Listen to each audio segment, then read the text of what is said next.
अस्सलाम वालेकुम स्टूडेंट्स। आज की वीडियो में मैं आपको बताऊंगा वर्चुअल यूनिवर्सिटी ऑफ पाकिस्तान में जो नीड बेस्ड स्कॉलरशिप है उसके ऊपर अप्लाई कैसे करना है, और दूसरा ये कि मेरिट बेस्ड स्कॉलरशिप किन स्टूडेंट्स की लगती है। तो आज की वीडियो में इन दो टॉपिक्स के ऊपर बात करूंगा। तो फर्स्ट ऑफ ऑल हम नीड बेस्ड स्कॉलरशिप अप्लाई करने का मैं आपको तरीका बताता हूँ। आप लोगों ने इधर क्लिक करना है, उसके बाद आप लोगों ने स्टूडेंट सर्विसेज पे क्लिक करना है। जैसे ही स्टूडेंट सर्विसेज पे क्लिक करना है उसके बाद आप लोगों ने नीड बेस्ड स्कॉलरशिप के ऊपर क्लिक करना है। जैसे ही नीड बेस्ड स्कॉलरशिप के ऊपर क्लिक किया, अगर आपके पास ये फॉर्म आता है नीड बेस्ड स्कॉलरशिप वाला, तो इसका मतलब आप एलिजिबल हैं पढ़े। अगर आपके पास ये फॉर्म नहीं आता या फिर कोई और रीज़न आ जाती है तो आप लोग देख सकते हैं, आप एलिजिबल क्राइटेरिया पहले चेक कर सकते हैं एलिजिबल हैं कि नहीं है। अगर आप एलिजिबल हैं फिर ये 2.5 से आपकी CGPA ऊपर है, और दूसरा ये कि कोई आपका F ग्रेड भी नहीं है, देन आप लोग ईमेल कर सकते हैं VU को। ठीक है, ईमेल कहाँ पे करनी है वो भी मैं आपको लास्ट में तरीका बताऊंगा। तो फर्स्ट ऑफ ऑल मैं आपको बताता हूँ इसके ऊपर आप लोगों ने कैसे अप्लाई करना है। मैं डेस्कटॉप साइट पे क्लिक कर लेता हूँ, इसको इधर ओपन कर लेता हूँ। उसके बाद यहाँ पे फर्स्ट ऑफ ऑल आप लोगों ने रूल्स एंड प्रोसीजर्स पे क्लिक करना है। तो ये रूल्स जो हैं ये आप लोगों ने रीड कर लेने हैं। ठीक है, इन रूल्स में बताया गया कौन से स्टूडेंट्स अप्लाई कर सकते हैं कौन से नहीं कर सकते, इनको आप लोगों ने ज़रूर रीड कर लेना है। उसके बाद अब अप्लाई सेल्फ सपोर्टेड पे मैं आपको पहले तरीका बताता हूँ, इसके ऊपर आप लोगों ने कैसे अप्लाई करना है। तो सेल्फ सपोर्टेड पे आ जाना है। उसके बाद हम लोगों ने यहाँ पे अपना CNIC नंबर देना है, यहाँ पे अपना CNIC नंबर देना है। उसके बाद हमने जॉब टाइप में यहाँ पे जॉब सेलेक्ट कर लेना है, और NTN में हमने कुछ भी नहीं देना। NTN में वैसे कुछ भी नहीं देना क्योंकि ये नेशनल टैक्स नंबर होता है। आप लोग यहाँ पे कुछ भी ना दें, और अगर ये रिक्वायर्ड हो सबमिट करने से पहले आ जाए कि ये फील्ड रिक्वायर्ड है, देन आपने यहाँ पे आके अपना ID कार्ड नंबर दे देना है। तो ये कैसे देना होगा ये सारा तरीकाकार मैं आपको बताता हूँ। आप लोगों ने ये इधर आ गए, ये देखिए ये सेल्फ सपोर्टेड में आके देख सकते हैं CNIC देना है। उसके बाद जॉब टाइप में जॉब लिखना है, NTN में आपने कुछ भी नहीं देना। ठीक है, और दूसरा मैं आपको बताता हूँ। अब नीचे देखें बिजनेस एंड कंपनी इंफॉर्मेशन।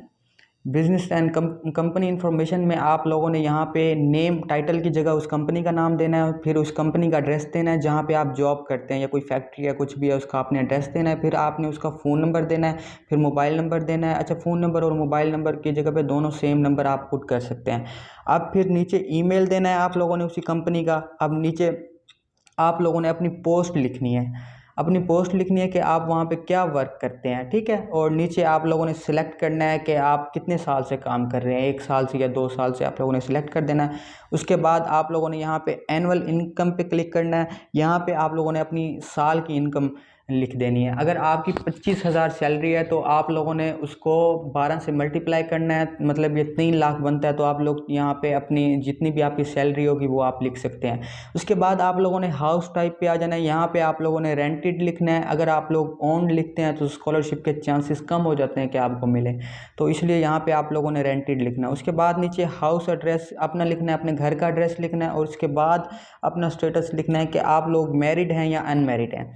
ठीक है, उसके बाद ये भी मैं आपको एक सैंपल दिखा देता हूँ इसका। ये देखें, इसी तरीके से आप लोगों ने इन्फॉर्मेशन पुट करनी है, जैसे इधर इन्फॉर्मेशन पुट है ऐसे ही आप लोगों ने इन्फॉर्मेशन पुट करनी है। ठीक है, तो अब आ जाते हैं, अब नीचे आ जाते हैं। ये देखें, अब यूर डिपेंड्स पे आ जाते हैं। अच्छा, यूर डिपेंड्स, अगर आप लोग यहाँ पे सेल्फ पे कर रहे हैं, मतलब आप लोग खुद जॉब करते हैं, तो आप लोगों के ऊपर कौन कौन सी फैमिली मेम्बर डिपेंड करते हैं आप लोगों ने उनका यहाँ पे डाटा लिखना है। आपने उनका नाम लिखना है, रिलेशन लिखना है कि आपके ब्रदर है सिस्टर है, कौन आपके ऊपर डिपेंड कर रहा है। उसके ऊपर एज उनकी लिखनी है। एज लिखने के बाद स्टेटस, वो स्टडी कर रहे हैं क्या कर रहे हैं ये लिखना है, स्टेटस लिखना है। ठीक है, स्टडिंग है तो अर्निंग कर रहे हैं, नॉट अप्लाइड। ठीक है ये। उसके बाद आप लोगों ने उनकी पर ईयर की मतलब जो फ़ी होगी ना उनकी पर ईयर का ख़र्चा लिखना है कि उनका कितना ख़र्चा है 1 साल का।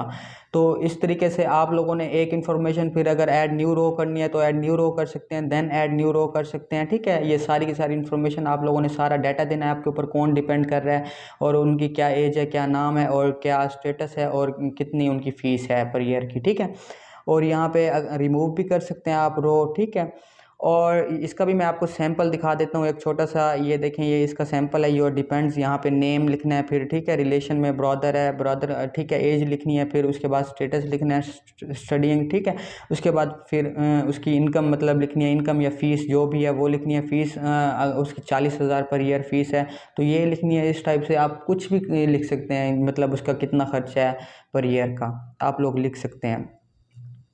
अच्छा, उसके बाद हमने यहाँ पे आ जाना है कि आपका एनुअल 1 साल का कितना खर्चा है, ठीक है।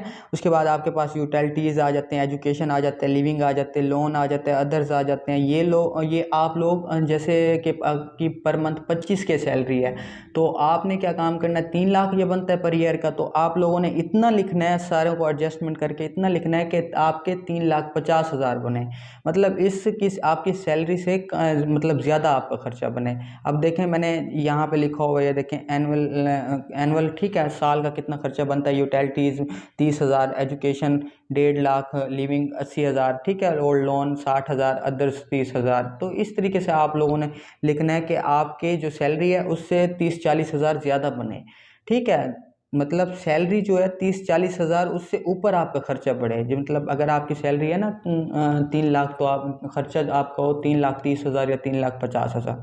इस तरीके से आप लोगों ने लिखना है। यूटिलिटीज़ में आके लिख देना है, एजुकेशन लिख देना है, इसके सारे का सारा। उसके बाद लिविंग लिख देना है, लोन कितना पे करते हैं, अदर्स में आप लोग सारा लिख देंगे। उसके बाद आप लोगों ने यहाँ पे अपनी आके जो upload scan copy of latest electricity bill. अच्छा, यहाँ पे इलेक्ट्रिसिटी बिल इंफॉर्मेशन में जो आपका बिल है उसको आप लोगों ने स्कैन कर लेना है। उसको स्कैन करने के बाद आप लोग यहाँ पे आके अपलोड कर सकते हैं, या उसकी पिक्चर खींच लें, क्लियर पिक्चर खींच लें, या फिर स्कैन कर लें। स्कैन ज़्यादा बेटर रहेगा, ठीक है। और स्कैन आप लोगों ने कहाँ से करना है वो भी मैं आपको बता देता हूँ। आप लोगों ने प्ले स्टोर पर आना है।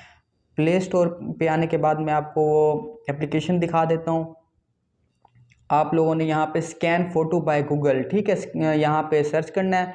जैसे यहाँ पे आप लोगों ने सर्च करना है, ये देख रहे हैं ये वाली एप्लीकेशन, आपने इसको इंस्टॉल कर लेना है। इसको इंस्टॉल करने के बाद इसको ओपन करना है, और देन जो आपका बिल होगा उसको आप लोगों ने यहाँ से स्कैन कर लेना है। स्कैन करने के बाद आप लोगों ने अपनी गैलरी के अंदर सेव कर देना है, ठीक है। उसके बाद ये जो बिल है आपने उसकी इन्फॉर्मेशन लिखनी है कि आपका जो करंट बिल है आपने उसकी इन्फॉर्मेशन लिखनी है कि करंट बिल आपका कितना है और कौन से मंथ में और कौन से ईयर में आया, और उसके बाद उसकी अमाउंट लिखनी है। तो इसका भी मैं आपको सैंपल दिखा देता हूँ। ये सारे मंथ्स आपने लिखने हैं, उसके बाद आप लोगों ने साल लिखने हैं, उसके बाद आपके कितने बिल हैं वो सारे की सारी इन्फॉर्मेशन लिखनी है। इसका भी मैं आपको एक सैंपल दिखा देता हूँ। ये देखें, ये इसका सैंपल है बिल इन्फॉर्मेशन में। तो इस तरीके से आप लोगों ने ये वाली इन्फॉर्मेशन पुट करनी है और अपने बिल के ऊपर देखनी है। अपने बिल के ऊपर, आपके बिल के ऊपर प्रीवियस 12 मंथ्स की हिस्ट्री होती है पड़ी, ठीक है। प्रीवियस 12 मंथ्स की हिस्ट्री होती है पड़ी आपके बिल के ऊपर, आप लोगों ने वहाँ से देख के पुट कर लेनी है। उसके बाद आप लोगों ने इधर आके आर यू रिसीविंग स्कॉलरशिप, इधर आके आप लोगों ने नो पे क्लिक करना है। अगर आप लोग यहाँ पे येस करते हैं तो आप लोगों को स्कॉलरशिप नहीं मिलेगी। इस वजह से आप लोगों ने इधर आके नो पे क्लिक करना है। इधर नो पे क्लिक करना है। उसके बाद अच्छा, रेफरेंस वाली जगह पे आप लोगों ने क्या देना है, रेफरेंस वाली जगह पे आप लोगों ने उनके नाम बताने हैं, उनका आईडी कार्ड नंबर वगैरह देना है, जो कि ये बताएं कि ये वाकई मुस्तहिक है। कल को उसको कॉल जो करें, पूछें उससे, तो वो ये गवाही दें कि ये मुस्तहिक है, स्कॉलरशिप लेने का अहल है। वैसे कॉल तो नहीं करते, लेकिन आप लोगों ने उनकी इन्फॉर्मेशन किसी भी, अगर आपके पास नहीं है तो आप लोग किसी फ्रेंड की इन्फॉर्मेशन दे सकते हैं, ठीक है। यहाँ पे फ्रेंड का भी होगा, यहाँ पे आप लोगों ने फ्रेंड सेलेक्ट कर लेना है। आप लोग फ्रेंड्स की इन्फॉर्मेशन दे सकते हैं। ख़ास वैसे जो है ना, आप लोगों ने टीचर की इन्फॉर्मेशन देनी है, कोशिश करनी है टीचर की इन्फॉर्मेशन देनी है, किसी भी प्राइवेट टीचर की इन्फॉर्मेशन दे देनी है जो कि ये बताए कल को अगर उसको कॉल करें तो आप लोगों ने उसका क्या करना होगा, यहाँ पे आप लोगों ने नाम लिखना है, रिलेशन लिखना है, उसके बाद उसकी पोस्ट लिखनी है कि वो क्या काम करता है, उसके बाद आप लोगों ने उसका CNIC नंबर लिखना है, उसके बाद आप लोगों ने उसका मेलिंग एड्रेस, घर का एड्रेस लिखना है, उसके बाद आप लोगों ने उसका टेलीफोन मोबाइल नंबर लिखना है, ठीक है। टेलीफोन और मोबाइल नंबर की जगह पे एक ही नंबर पुट कर सकते हैं। उसके बाद आप लोगों ने उसका ईमेल लिखना है, ठीक है। उसके बाद यहाँ पे सेकंड रेफरेंस में भी कोई रेफरेंस देना है। याद रहे, कोशिश करें कि दोनों रेफरेंस टीचर्स के दें, कोशिश करें। अगर टीचर्स नहीं है तो कोई फ्रेंड का दे दें, कोई टीचर का, या फिर दोनों फ्रेंड्स के दे दें अगर आपके पास कोई रेफरेंस नहीं है तो, ठीक है। उसके बाद आप लोगों ने ये, इसका भी मैं आपको पहले सैंपल दिखा देता हूँ कि आप लोगों ने ये है हमारे पास सैंपल।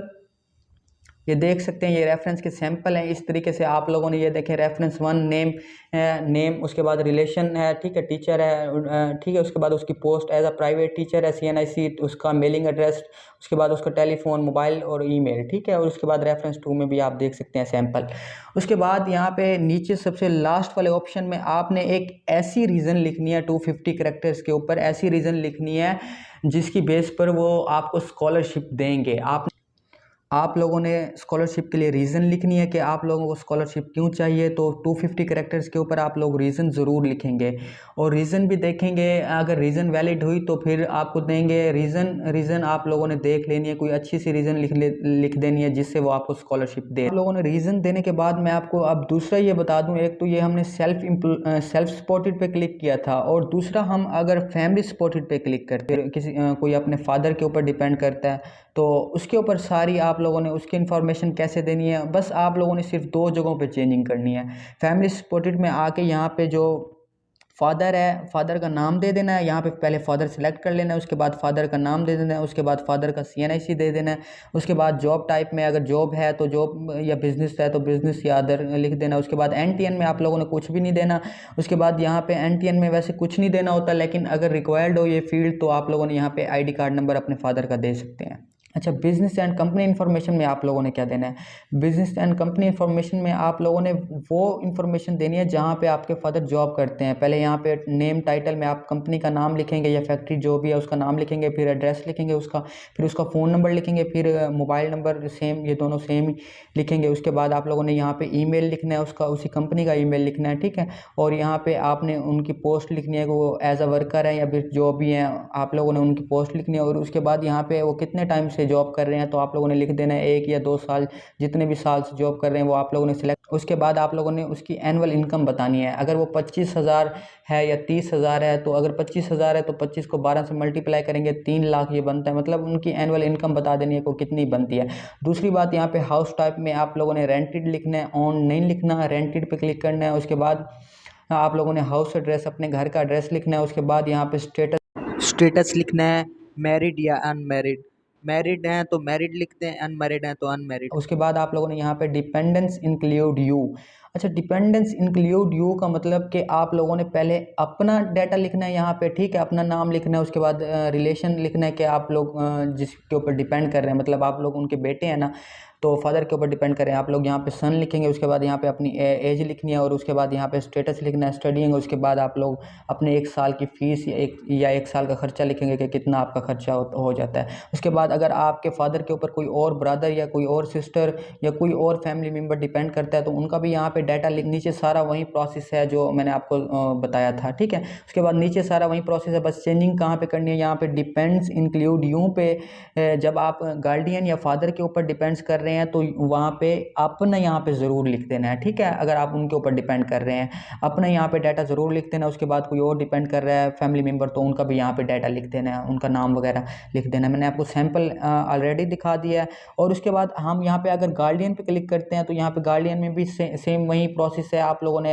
ये गार्डियन नेम देना है, ठीक है, जो भी है आपका। आप अपने मामू के ऊपर डिपेंड करते हैं या अंकल के ऊपर डिपेंड करते हैं, किसी के ऊपर भी डिपेंड करते हैं, तो आप लोगों ने उनका नाम देना है, उनका CNIC देना है और NTN नंबर को छोड़ देना। उसके बाद आप लोगों ने यहाँ पे नेम टाइटल एड्रेस की जगह उनकी कंपनी का नाम देना है, वो जहाँ पे जॉब करते हैं। बाकी सारा का सारा वही प्रोसीजर है और बाकी सारा नीचे वही प्रोसीजर है।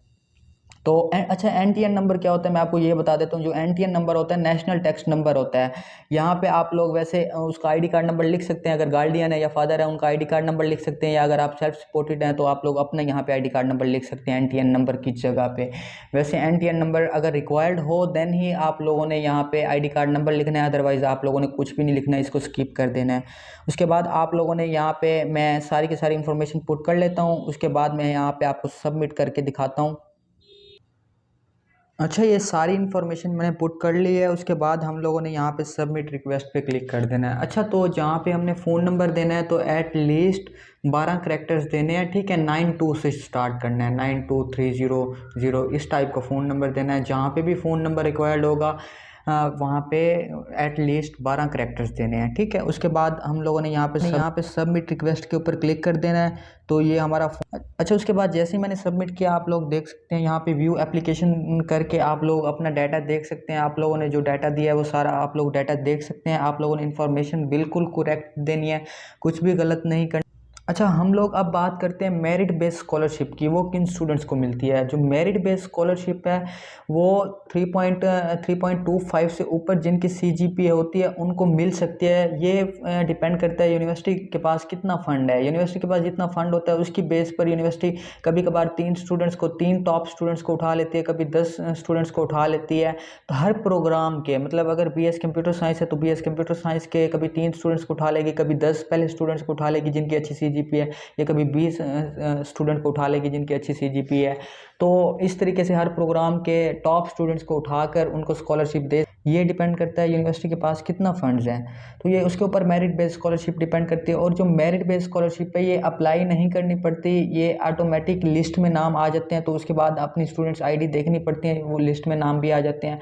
अच्छा, उसके अलावा अगर आप लोगों को स्कॉलरशिप अप्लाई करने में कोई भी इशू आता है तो मैंने आपको नीचे व्हाट्सएप ग्रुप का लिंक भी दे दिया और अपना नंबर भी दे दिया। आप लोग मुझसे कांटेक्ट कर सकते हैं, मैं आप लोगों को उसका सलूशन बता दूंगा। उसके अलावा चैनल को ज़रूर सब्सक्राइब कीजिएगा और वीडियो को लाइक करना मत भूलिएगा। तो मिलते हैं नेक्स्ट वीडियो में। आज की वीडियो के लिए इतना ही काफ़ी। अल्लाह हाफिज़।